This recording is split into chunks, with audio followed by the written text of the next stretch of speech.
നിങ്ങളുടെ ഇഷ്ട പരമ്പരകൾ എക്സ്ക്ലൂസീവായി സൺ നെക്സ്റ്റ് ആപ്പിലൂടെ തികച്ചും ഫ്രീ ആയി ഇപ്പോഴേ ആപ്പ് ഡൗൺലോഡ് ചെയ്യൂ. അവരെ സംബന്ധിച്ചിടത്തോളം നിരഞ്ജൻ സ്വയം കുറ്റം ഏറ്റെടുത്തതോടെ ഈ കേസ് ക്ലോസ് ആയി കഴിഞ്ഞു. കോടതിയുടെ വിചാരണയിൽ കേസ് തള്ളിപ്പോവും. അങ്ങനെയാണ് സിദ്ധാർത്ഥം പറഞ്ഞത്. അങ്ങനെ ഉറച്ച കോൺക്രീറ്റ് എവിഡൻസുകളൊന്നും ഈ കേസിലില്ല മോളെ. വിചാരണ വേളയിൽ നിരഞ്ജൻ മൊഴി മാറ്റിയാൽ മതി.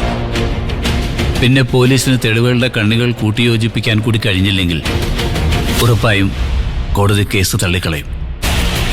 പക്ഷേ അപ്പോഴേക്കും നമുക്കുണ്ടാകുന്ന നഷ്ടങ്ങൾ വളരെ വലുതായിരിക്കും. നമ്മൾ ഡാഡി ചെയ്യാൻ ഒരുപാടുണ്ട്. ആദ്യം യഥാർത്ഥ പ്രതി ആരാണെന്ന് കണ്ടെത്താൻ നമ്മളും പാരലായി ശ്രമിക്കണം. സ്വാമി ഉണ്ടാവും നമ്മളുടെ കൂടെ, പിന്നെ സിദ്ധാർത്ഥനുണ്ടാവും, ദേവികയുണ്ടാവും. മറ്റാരെയും പ്രതീക്ഷിക്കണ്ട.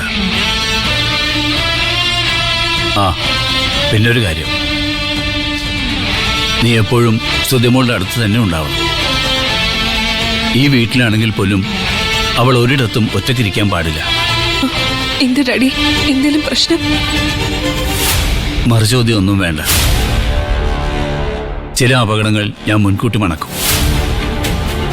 തൽക്കാലം മോള് അത്രയും അറിഞ്ഞാൽ മതി.